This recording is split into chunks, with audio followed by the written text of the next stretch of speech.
Hello and welcome to another episode of Literary Gladiators, the show where we discuss and debate literature in all of its forms. If it's written work, it's game.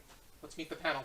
Hi, I'm Casey. Hi, I'm Jesi. I'm Kaila. And I'm Josh. And today we are going to be going over a book that Jesi suggested. She did so through a vote, even though it did not win the initial vote. It took reserve. So we're going over it now. So excited that we got to read it because it has been on my list to read since like high school, which was almost 12 years ago now. Mm-hmm. So, and that book is Memoirs of a Geisha by Arthur Golden.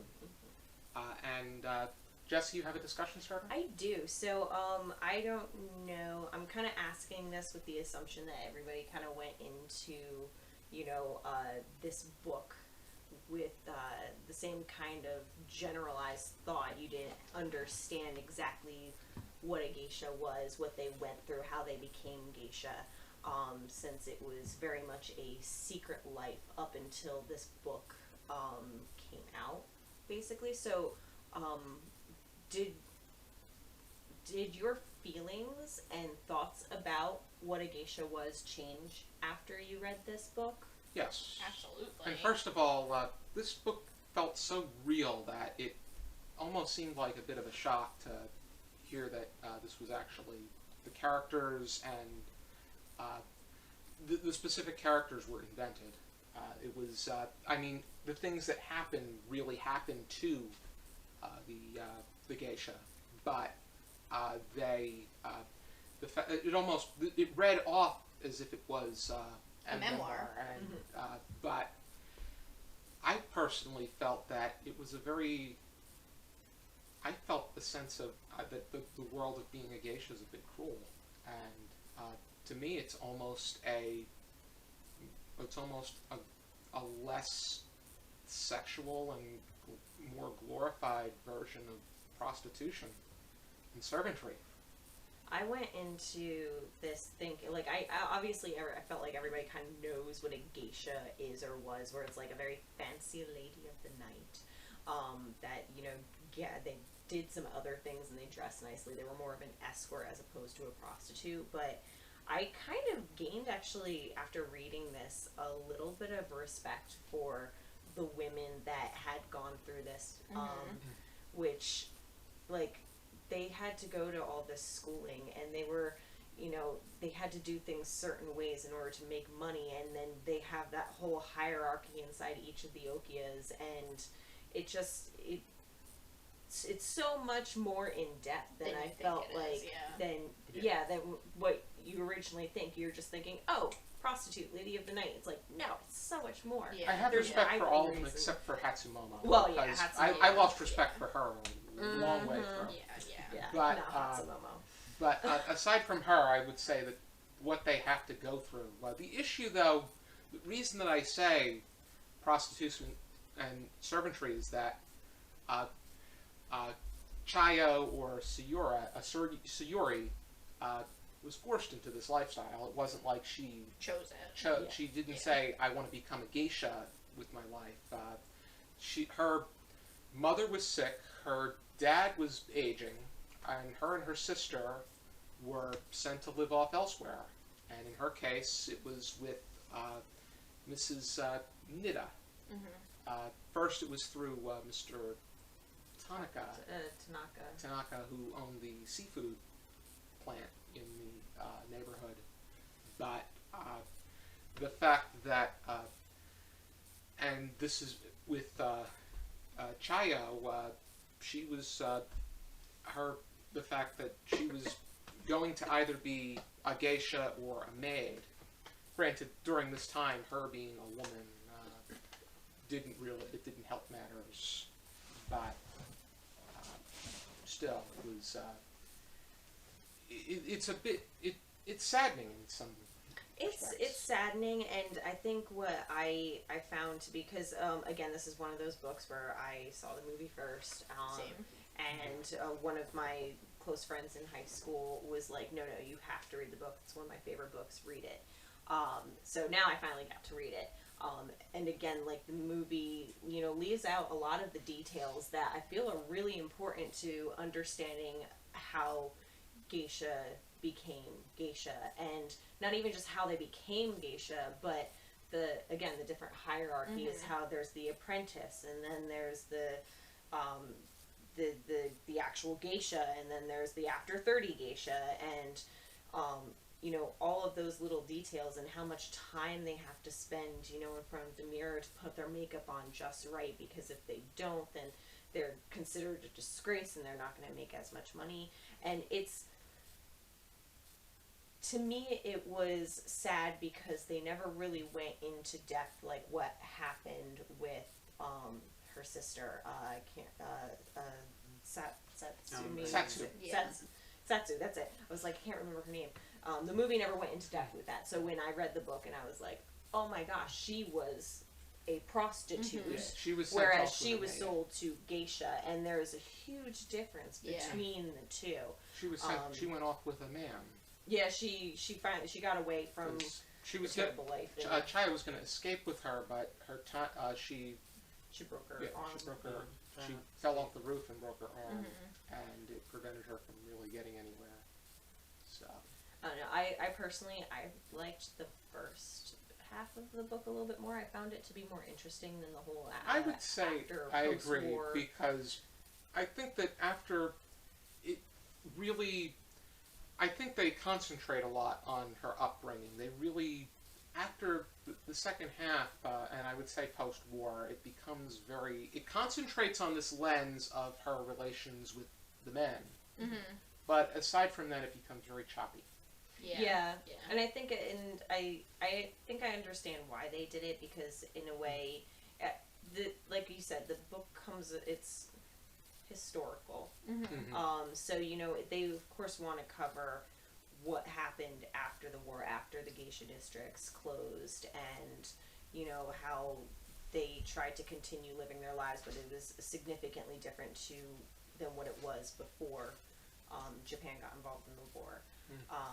But I don't know, I feel like overall, like, the book covered, you know, the life of a geisha during this time period, where it had that, the glamour, if that's a good word you want to use, of being the geisha with the makeup and the kimonos and the money and the jewels and the presents and the men and all that stuff. And then it had the flip side, the hardships, like what happened to these geisha. Most of them were sent off to factories, and the lucky ones were hidden away by the men that took care of them, and how they came back from that. So I don't know, I just feel like that it portrayed a nice, like, this is how Complete. Yeah, it was very Visual. complete. Yeah. Yeah. I think it completed nicely. Yeah. But, Casey, what did you think? Well, to answer your question, I can't say that I knew what a geisha was before I read it. I remember when the movie came out, but I didn't watch it. So I didn't have any judgment. To be honest, I've seen those type of women, and visually, but I just made the assumption that was how they dressed for that age. I just thought it was regular wear. I didn't realize that was a job uniform, so to speak. But I felt, I guess you can say, because I grew up in the age of Disney, there's always a happy ending, blah, blah, blah, blah. I was first upset with the men because I felt like they should have at least been able to stay with their parents until they passed away before he took them off to, you know, do whatever. And I felt for her because she thought this guy was her savior.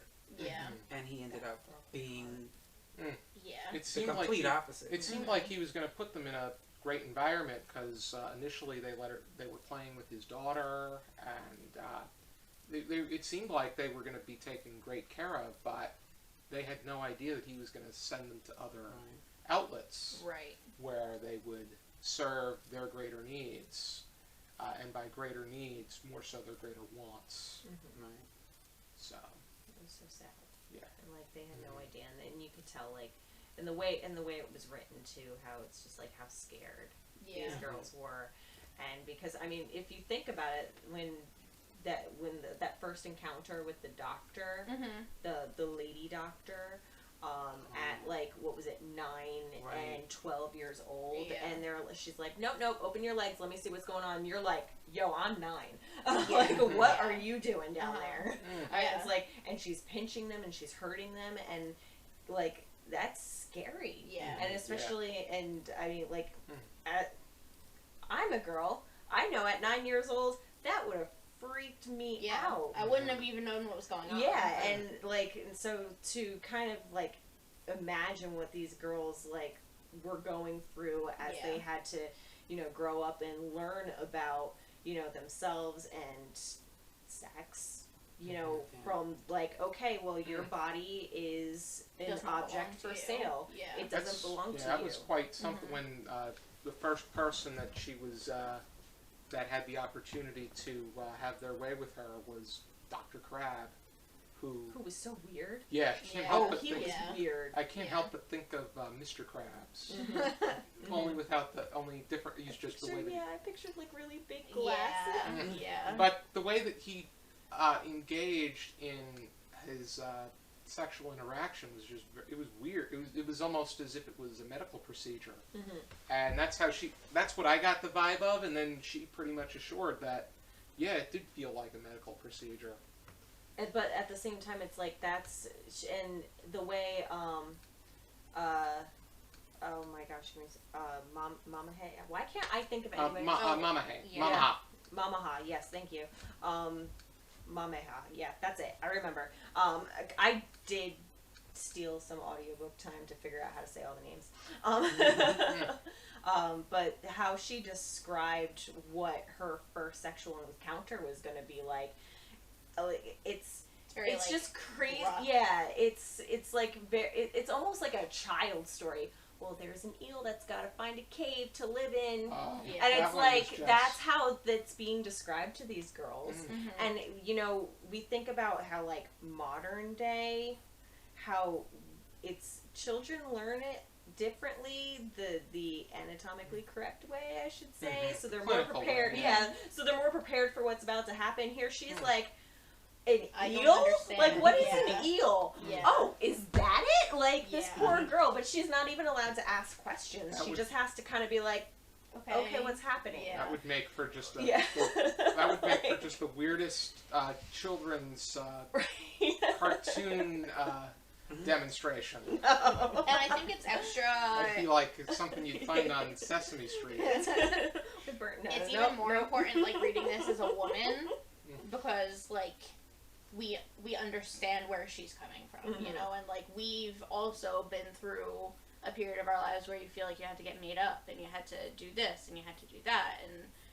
it's just weird to see it from such a different angle. Yeah, because you I know? feel like the time period's very different Yeah, too. Because yeah.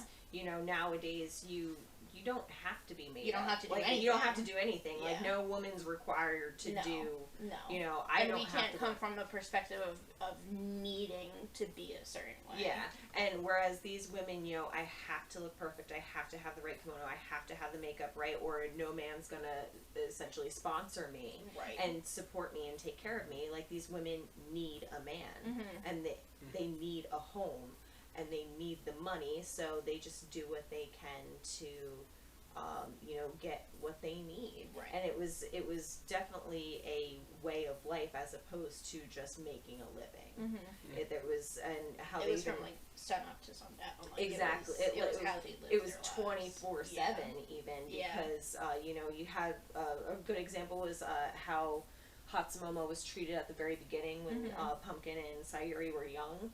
Like, it was Hatsumomo makes the money for the Okia. You eat because she makes money. Right. So you need to give her everything she needs to make her life easier so that she can continue doing And she so. took great advantage of that, Oh, especially yes, with she how did. she, She was terrible. how when she tried, how Chayu tried to escape, she gives her the money, but then she says that was money that she stole.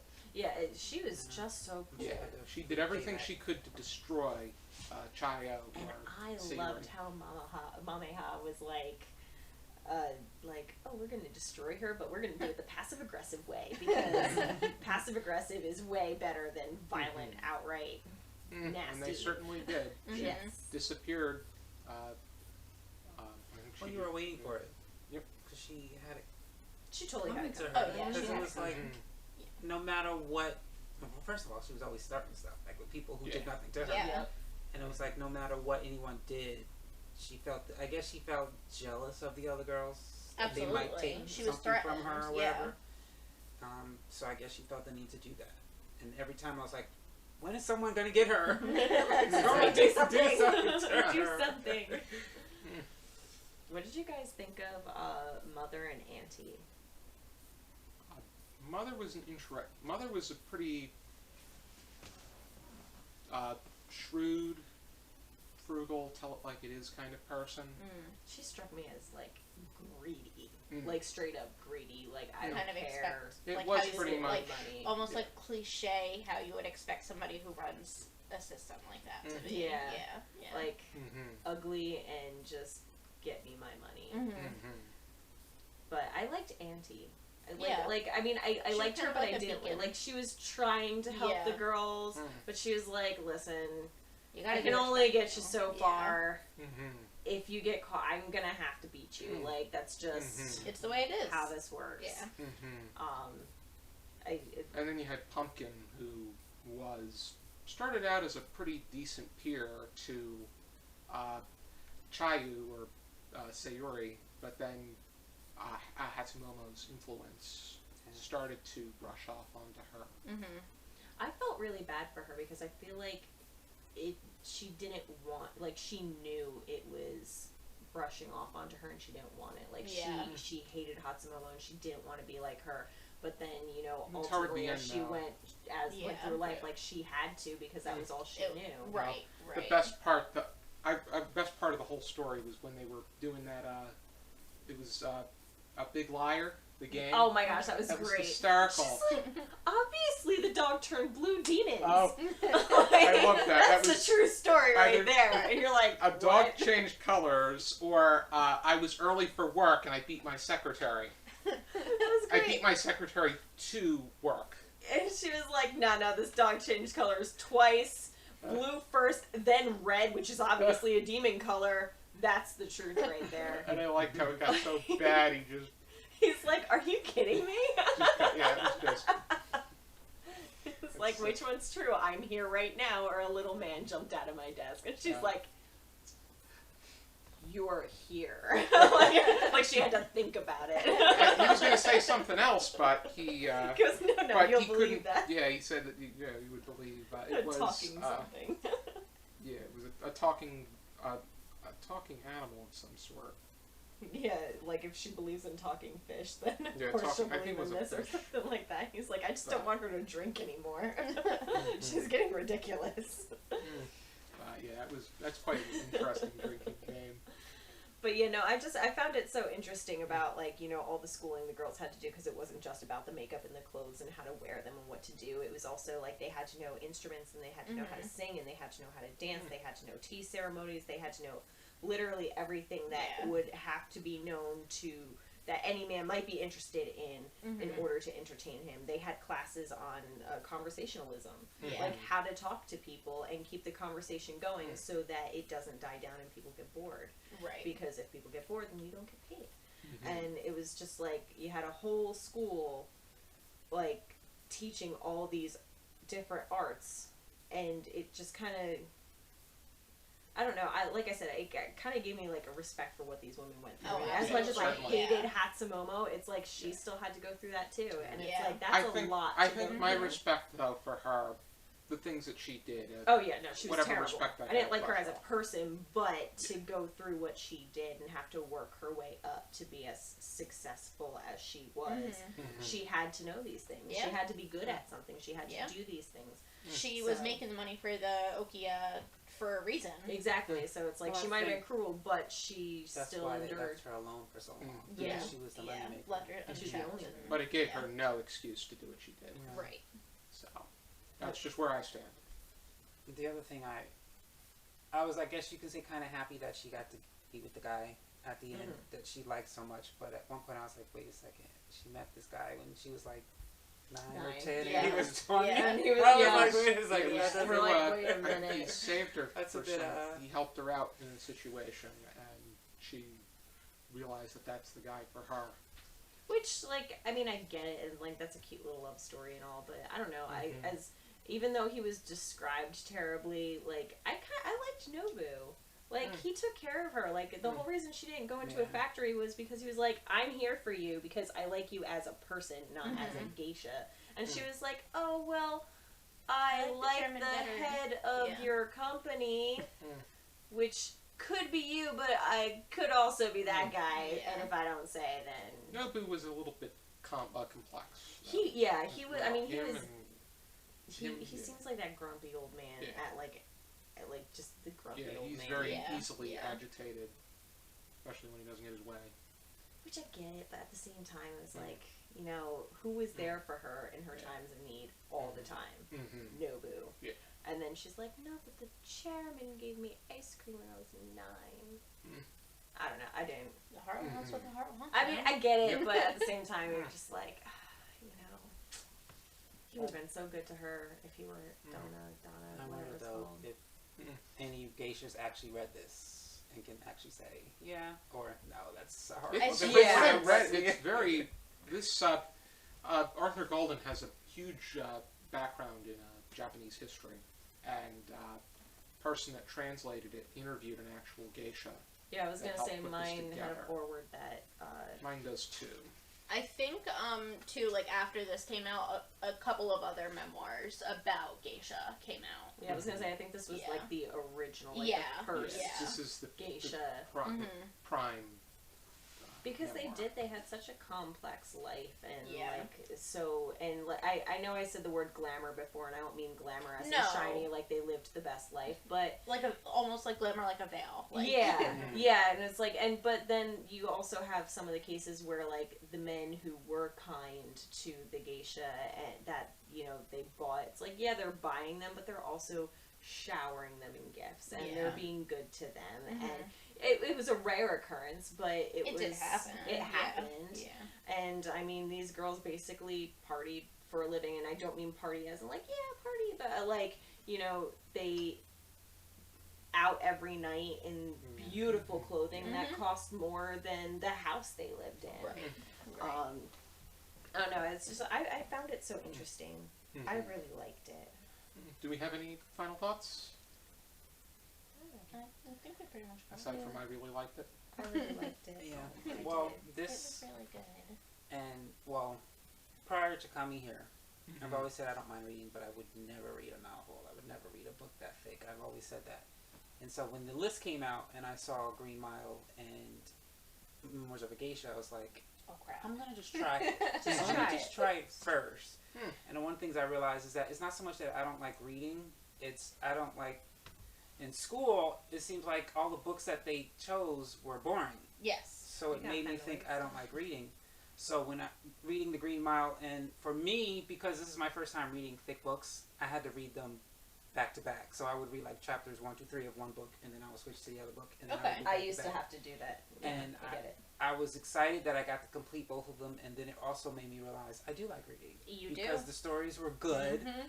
and it also made me change. I know that from when you guys did talked over Green Mile, you were saying that some of Stephen King's books are, because I've heard nothing but bad things about Stephen King and his books, and so I said, let's There's just. people that argue that, but I read it. disagree with them. And I was shocked. I was kind of upset. I guess you could say I had to ask for forgiveness, so to speak, that I misjudged him because both of these books were just like amazing to me, and I was like, wow, I really did not waste my I know. time. I gotta say, like, really- I love hearing that. Yeah, it makes me I so have happy. said from the moment I picked up chapter books, there's a book for everyone, Yeah. and you just gotta find And it. as far as Stephen King is concerned, a lot of people make the assumption that his works are all horror. But Green Mile's the 3 of my perfect favorite Stephen King novels are The Green Mile, Bag of Bones, and Hearts in I Atlantis. love Bag of Bones. That was my first Stephen King book. Green Mile was first. Tangent. Or actually, I read The Girl Who Loved Tom Gordon and Salem's Lot and The Running Man back in 8th grade, but I would say the ones that I immersed myself in first. Green Mile was first, Bag of Bones was second. I would like to, and see, it makes me happy because both of those were my picks. Like, yay! I know what kind of books you like now. My books. No, I was about to say, those I are was gonna not the say. same genre. No, I mean, I personally, I'm one of those people who like. I can normally read just about anything. There are very few books where I'm like, nope, can't do it, done, and won't even finish it. But I find that, like, you know, the ones that have that good, you know, complex story, and it doesn't even have to be super complex, because if personally, I didn't think Memoirs of Geisha was super complex. It was pretty just straightforward. a life, but it had enough elements in it that made it interesting. And it was a whole world that not many people know about opened up to you, and I feel like that's what makes a good book, and that's what is going to capture someone's attention, because it's like you're starting off the story with a 9-year-old girl being sold basically into prostitution and slavery, and how is she gonna survive? So I'm yay. Like, Alrighty then. good stories. Let's rate it. 0 to 5 stars, half stars permitted. Casey? I'll give it a 5. I'm gonna go 4.5, just because I really didn't like the post-war stuff. Like, it was so boring. I'm gonna give it a 4 for pretty much the same reason. I'm also going to give it a 4, and I'm pretty much same par. reason. Yeah, on Post-war. Yeah. We liked all the Kaila, glamour where stuff. it really there was a Glamour lot of prostitute. there was a great deal of meat in the first I would say part like of the book. 3/4 of it was mostly Yeah, I would like- say that, but I think that after the war, she only concentrated on the encounters with Nobu and the chairman, and by the time they got to America, it really was. There wasn't even much left. It wasn't. Yeah. It was, if anything, recollection. So, if you're interested in checking out Memoirs of a Geisha, here is my copy. I got this at. I remember buying 2 copies, not intentionally, but I know one of them I got from a bookstore on the island. But here is my copy, nonetheless. I got my copy when the movie came out, and my friend told me to read it, and I finally touched it 12 years later. Okay, it's great that something like this encouraged you to pick it up. But be sure to join us next time on another episode of Literary Gladiators. For now, keep reading.